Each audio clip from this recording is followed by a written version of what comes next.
중요한 부분들은 한 번 더 반복적으로 살펴보는 것 필요하지요. 지난주에 이어서 오늘도 동일한 말씀을 접합니다. 로마서 3장 29절로 31절의 말씀이고 제목도 동일합니다. 율법을 굳세게 세우느니라 라는 말씀이에요. 이것이 바로 우리 모든 성도들의 신앙에 있어서의 의무이기도 하고 목표이기도 하는 것입니다. 율법을 더욱 세워가는 성도. 우리가 우리 자신을 표현할 수 있습니다. 우리가 우리 자신을 나타낼 수 있습니다. 그런 시간이 주어진다면 아마 이렇게 저렇게 자기 소개를 할 겁니다. 하지만 신앙인으로서의 소개는 말로 되지를 않습니다. 신앙인으로서의 소개는 보여지기 때문이지 들려서 되어지는 게 아닙니다. 제가 이렇게 하고 있습니다 라고 할 때 그것은 어디까지나 주관적인 설명이지 객관적이지 못하는 거예요. 객관적인 것은 역시 평소에 어느 한 사건이나 한 공간에서 보는 단편적인 부분이 아니라 시간을 같이 하면서 쭉 함께 생활을 하면서 직간접적으로 경험해 보아야 비로소 상대가 누군지를 알 수 있는 겁니다. 혹자는 우리가 누군가에 대하여서 이렇게 평가를 하지요. 그분은 참 좋으신 분. 반대로 그분은요 참 실없는 분입니다. 뭐 이런 식의 평가를 하고는 합니다.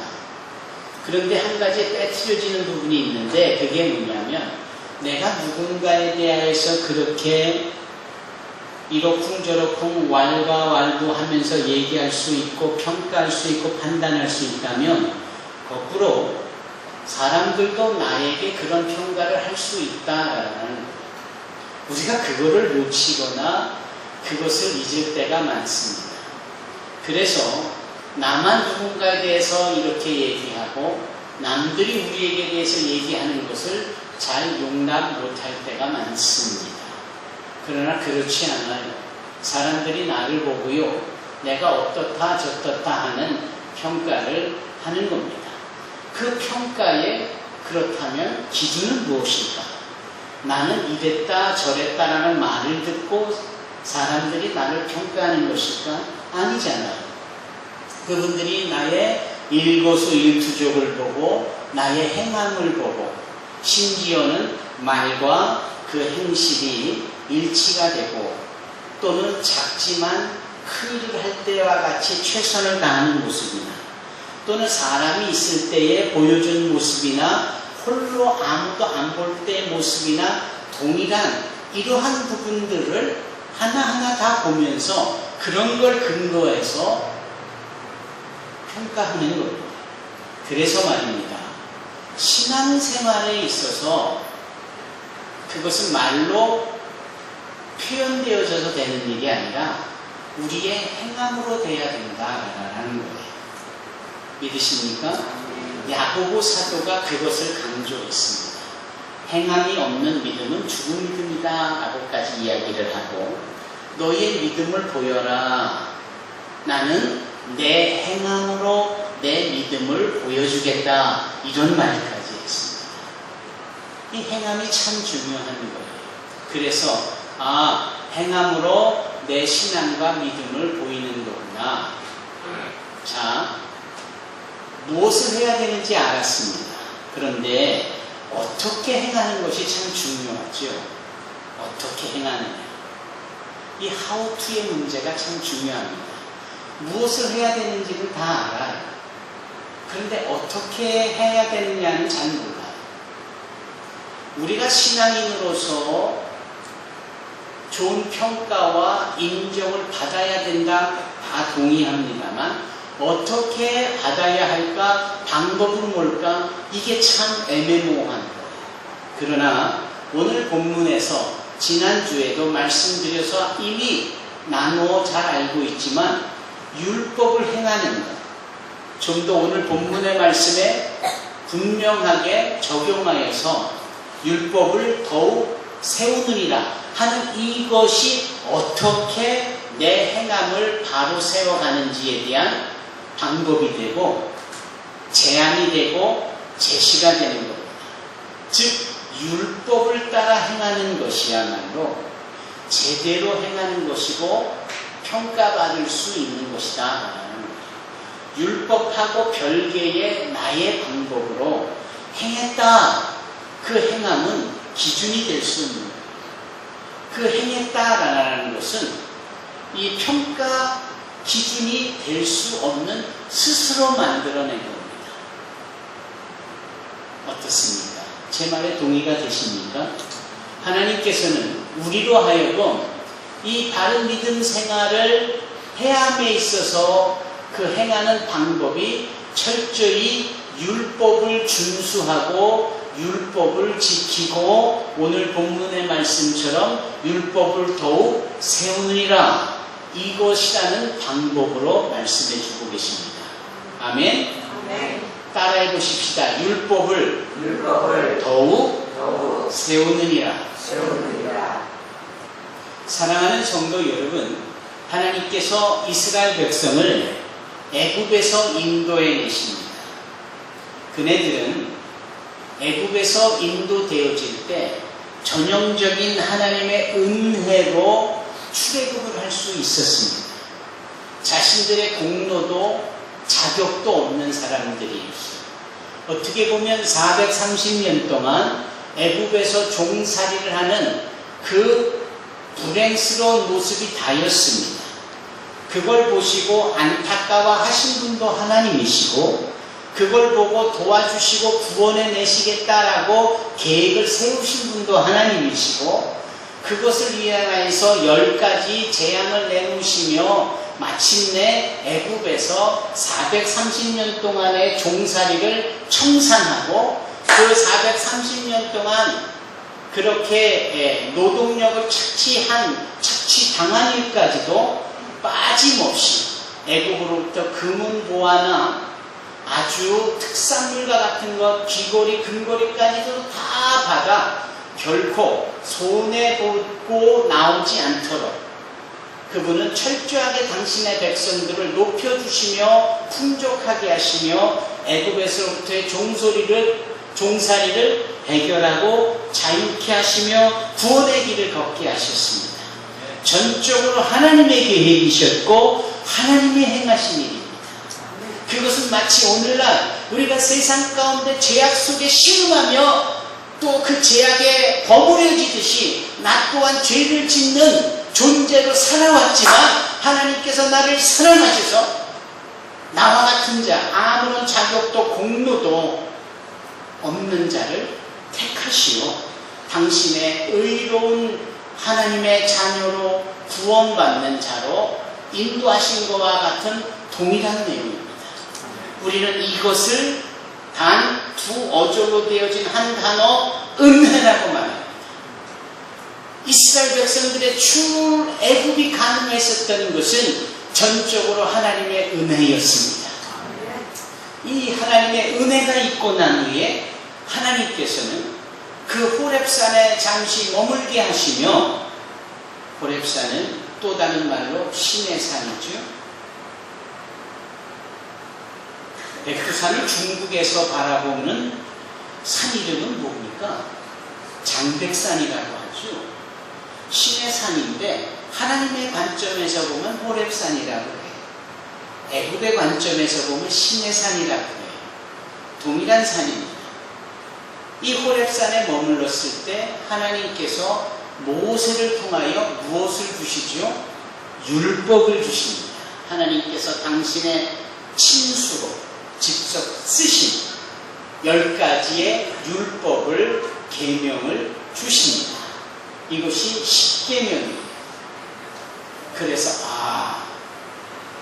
하나님의 구원, 그분의 인도하심은 율법이 주어져서 율법을 지킴으로 자격을 얻어서 구원받고 그분이 열어놓으신 천국을 소유할 수 있는 것이 아니라 은혜가 먼저로구나.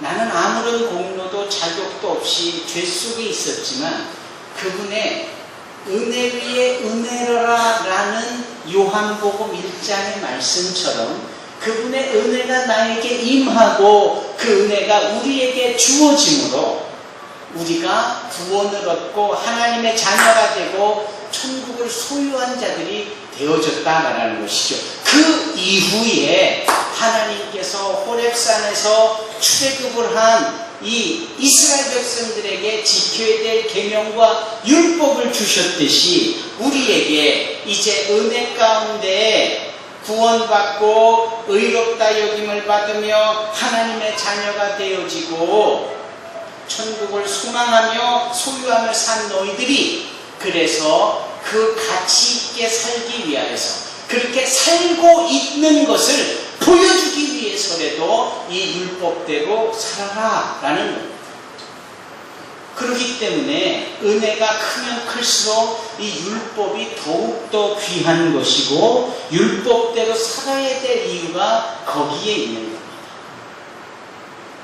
물론 아무런 자격이 없는 자에게 율법을 지키고 그 율법을 잘 지키면 그때 봐서 구원하겠다라고 했다면 우리가 율법을 잘 지키지 못하고 걸핏하면 죄를 짓고 하니 율법을 지켜서 구원받는 것을 우리는 다 실패하겠죠. 그래서 하나님께서는 율법으로 구원을 보장해 주시고 허락하시는 게 아니라 에베소서 2장 8절의 말씀처럼 믿음을 우리에게 선물로 주시는 은혜로 그래서 그 은혜로 말미암아 우리가 구원을 받는 거죠. 그렇기 때문에 은혜로 구원을 받았기 때문에 이 믿음 생활을 더 잘해야 하는데 어떻게 하면 더 잘할 수 있는가? 율법을 지켜가면서 하나님이 호렙산에 주신 10가지 계명은 상징성이 있습니다. 10개, 그 중에 4개는 너희가 나를 대상으로 이렇게 지켜라 그래요. 그 지키는 것이 크게 첫째는 나 외에는 다른 신을 섬기지 말라. 두 번째는 우상을 만들지도 말고 우상을 숭배하지도 말라. 세 번째는 내 이름을 망령되이 일컫지 말라. 너 좋으라고 하면서 거기에 내 이름 근근히 갖다 붙이지 말라. 뭐 주의 뜻이니 어쩌고 저쩌고 그러지 말라. 하나님을 경홀히 여기지도 만홀히 여기지도 말고 더 두려워하며 떨며 경외하며 그 하나님의 이름 앞에 조용히 숙연해지는 것. 이것이 세 번째 계명이에요. 네 번째 계명은 하나님께서 정해놓으신 그 거룩한 주일을 안식일을 지켜라, 성수해라 그렇게 말씀합니다. 대표적인 거예요. 다 너에게 주어진 인생. 그런데 그게 너희 것이 아니고 내가 허락한 것이니 그 중에 내가 정한 날을 대표적으로 택하여 그날만큼은 나에게 관심을 쏟아부어 주겠니? 나와 함께 해주겠니? 이게 주일 성수의 의미잖아요. 6일은 나를 위하여서 우리를 위하여서 열심히 살고 그 정해주신 주일 안식일에 우리는 하나님을 만나 배웠고 그분의 주시는 위로와 안식을 누리며 그분과 동행하는 겁니다. 이게 지켜야 될 율법이고 계명인 거예요. 그런데 걸핏하면 성도인데 주일날 안 보여요. 물론 추석과 같이 특별한 경우는 우리가 다 이해하지요. 그리고 우리 산소망교회 성도라면 어디에 가서든 예배 드리라고 저는 신뢰합니다. 그러나 대다수가 그러지 못한 것이 오늘날 대부분 교회의 현실이거든요. 그러면 벌써 보이지 않겠어요? 저 사람은 성도라는데 주일날 교회 가지 않고 어떻게 산에 와 있지? 저 사람은 주일이라는데 교회 가 있지 않고 어떻게 패키지 여행한다라고 해서 다른 데 가 있지? 벌써 아는 거예요. 말이 길어졌습니다. 그 10가지 계명 중에 나머지 6개 계명은 너희가 사람으로서 사람에게 지키라 하는 거죠. 예, 예의를 갖추고 마땅히 행할 도리를 하는 겁니다. 예. 그 도리의 첫 도리가 부모님을 공경하는 것. 두 번째가 절대 살인하지 말아야 되는 것. 살인이 꼭 뭐 죽여야 살인입니까? 상대방을 무시하고 안 보려고 하고 눈도 안 마주치고 그 사람의 존재를 인정하지 않으면 그게 살인이죠. 그리고 가늠하지 말아야 되고요. 그리고 도적질하지 말라고 말씀합니다. 도적질. 꼭 남의 걸 훔쳐야 도적질이 아니라 무엇인지 자기 편한 대로 새치기를 해도 도적질입니다. 뭐 이런 식으로 아주 신랄하게 적용해보면 우리가 알게 모르게 내가 도둑질하고 있는 경우가 참 많아요. 회사에 가서 일을 하는데 여러분 그 회사에 욕을 먹으면 소위 그 회사에 유익을 끼쳐야 하고 회사의 공통적인 목표나 궁극적인 목표에 내가 일조해서 좋은 결과물을 만들어내야죠.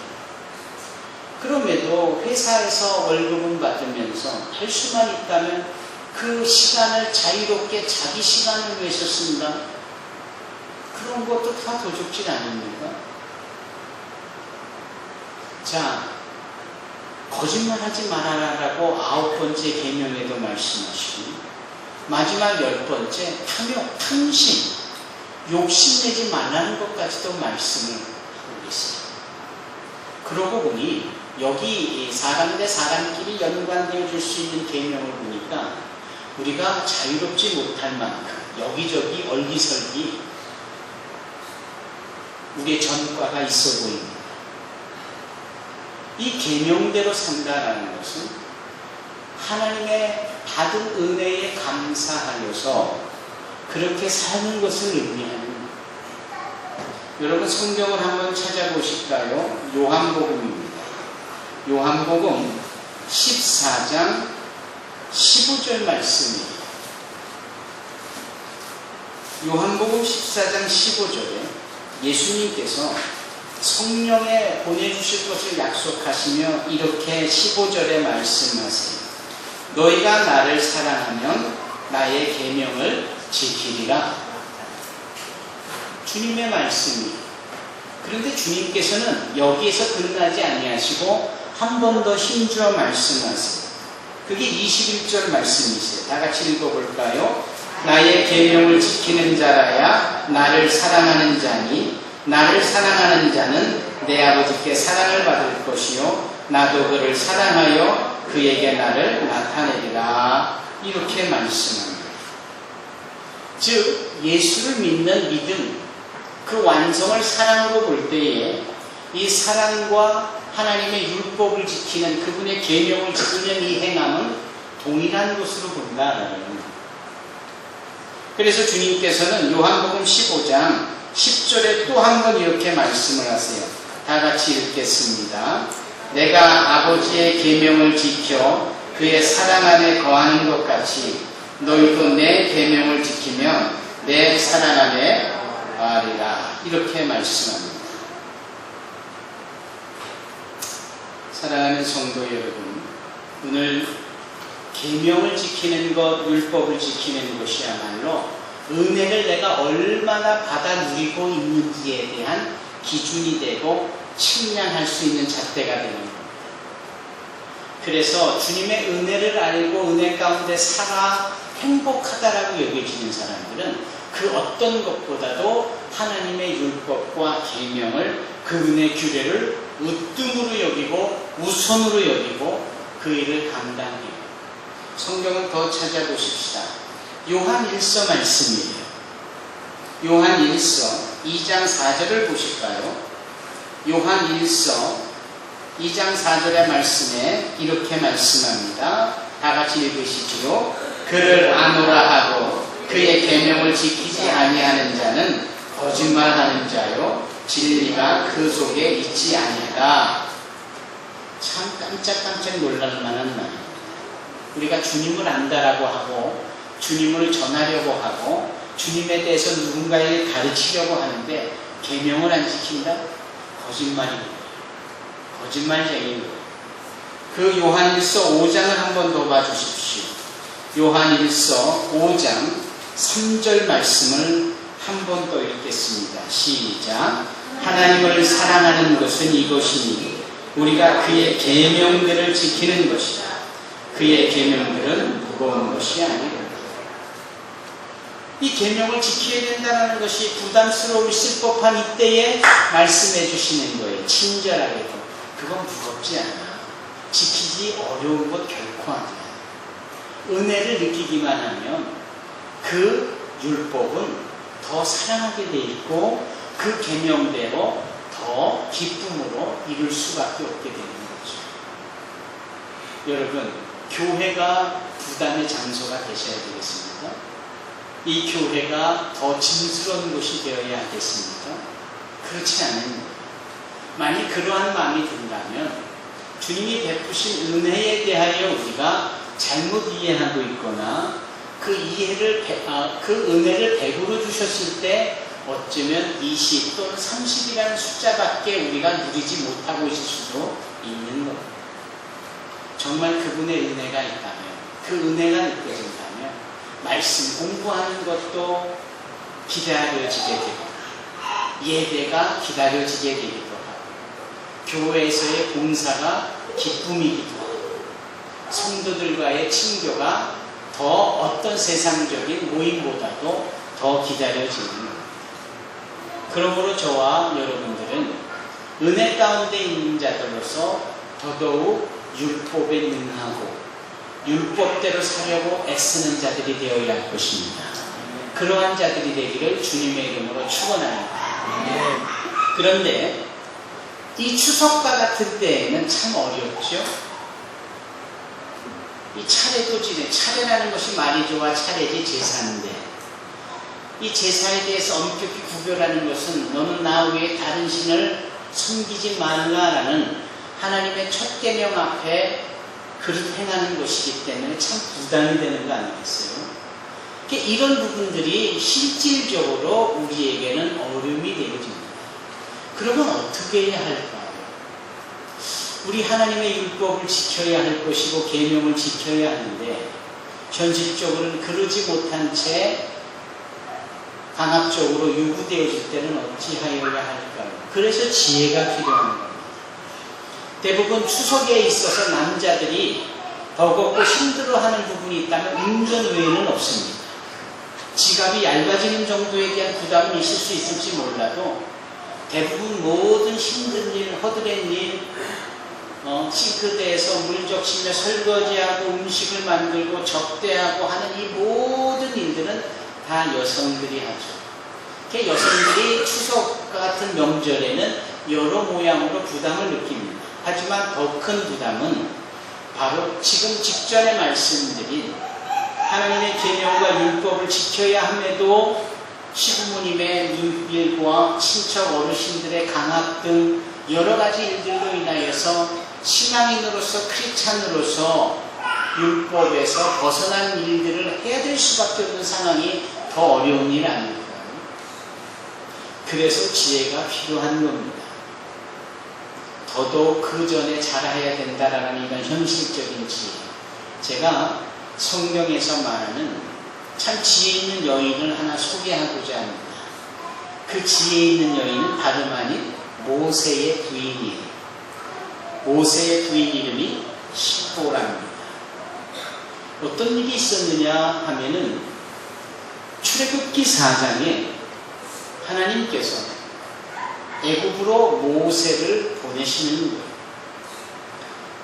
그러기까지는 출애굽기 3장과 4장 전체에 나는 뭐 입술이 뻣뻣하는 둥, 내가 누군지 내 스스로 나를 모르겠다라는 둥, 보낼 만한 자를 보내라는 둥, 이 모세의 변명에도 가까운 여러 말들이 있었지요.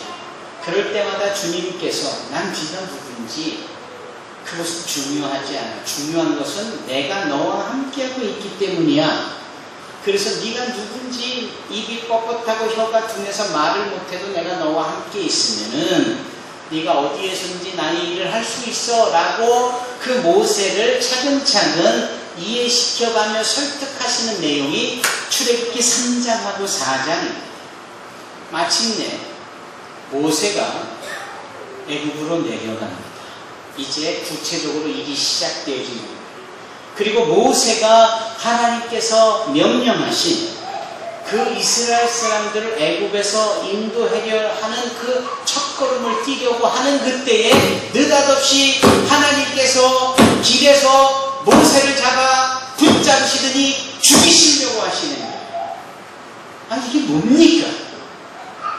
기껏 설득하시고 말씀하시고 애굽에 내려가라 하시고 그 일을 하려고 할 때 길에서 느닷없이 나타나시더니 모세를 잡아 죽이려고 하시는 거예요. 모세도 기가 막히지만 그 옆에 있었던 십보라가 깜짝 놀라는 겁니다. 당황하는 겁니다. 그런데 이 십보라 좀 보십시오. 그 와중에 그가 행한 일은 주저없이 말입니다. 차돌을 꺼내서 그 예리한 차돌로 자신의 아들이 장자인 모세와 이 십보라 사이의 장자인 게르솜이라는 아들의 그 육신의 할례를 행하는 겁니다. 그랬더니 하나님께서 그 할례를 행하는 십보라를 보시고 할례가 이는 내 피난편이다 라고 하는 표현을 할 때 하나님께서 죽이려고 하셨던 모세를 놔두시는 거예요. 그게 참 이상합니다. 이게 다 무엇을 의미하는 것일까?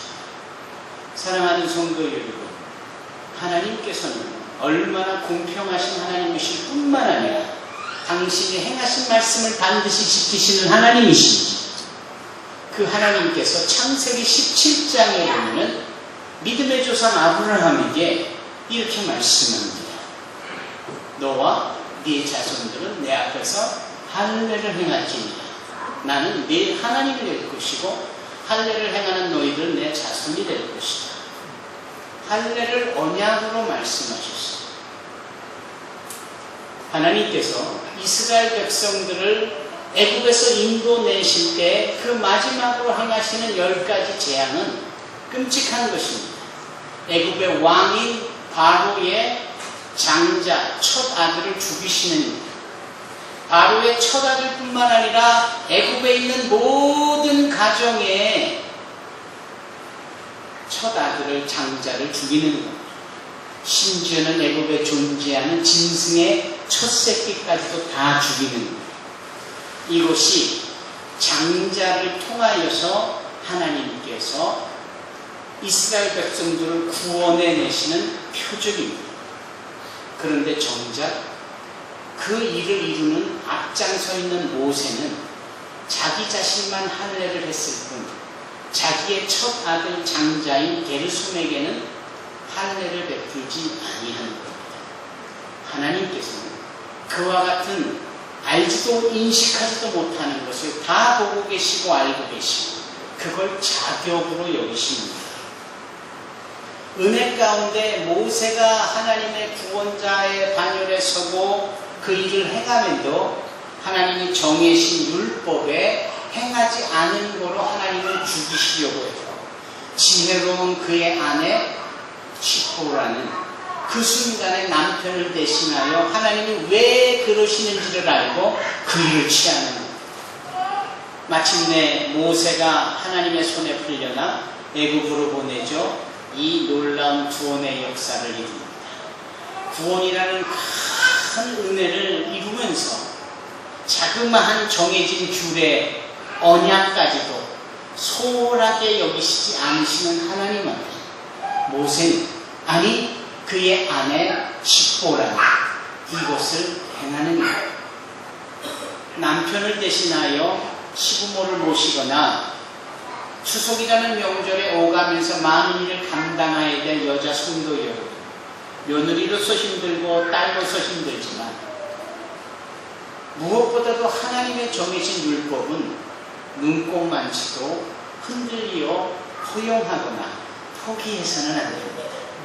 오히려 그것이 어떠한 상황, 어떠한 순간에 펼쳐질지를 미리 대비하고 예비하여서 남편의 머리와 영예를 세우며 자신의 역할을 감당하나 추워도 책 잡히지 아니할 만큼 준비하고 그 일을 행하는 자들, 이 10%와 같은 자들이 오늘 추석을 앞둔 모든 성도들에게, 특별히 여자 성도들에게 필요한 지혜입니다. 오늘 본문의 말씀을 다시 한번 살펴봅니다. 믿음으로 말미암아 구원의 의롭다 여김을 받고 하나님의 자녀라 일컬음을 받는 자들이 더욱더 해야 될 일은 율법을 더욱 굳세게 하는 일입니다. 이 일을 감당해 나가는 저와 여러분이 되시기를 주님의 이름으로 축원합니다. 기도하겠습니다.